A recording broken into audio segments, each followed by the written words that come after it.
May ginagawa ka ba? Oo, kausap ko girlfriend ko. Mahal na mahal mo talaga siya, no? Malamang, girlfriend ko. Paano kung ako yung girlfriend mo?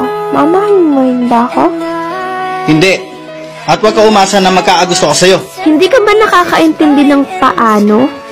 Malamang naintindihan ko. Huwag mo na akong gawin tanga. Kailan ba kita pinagmukhang tanga? Ako lang naman nagpapakatanga sa'yo. Hoy, may sinasabi ka ba? Ha? Wala naman akong sinasabi ah. Tigilan mo na ako. Paano kung ayaw ko? May magagawa ka ba? Ano bang dapat kong gawin para tigilan mo ako, ha? Maging tayo. Kahit isang buwan lang. After nun, di na kita kukulitin. Sige, payag ako. Gusto mo talaga nalayuan kita, no? Sa dami ng maling nangyari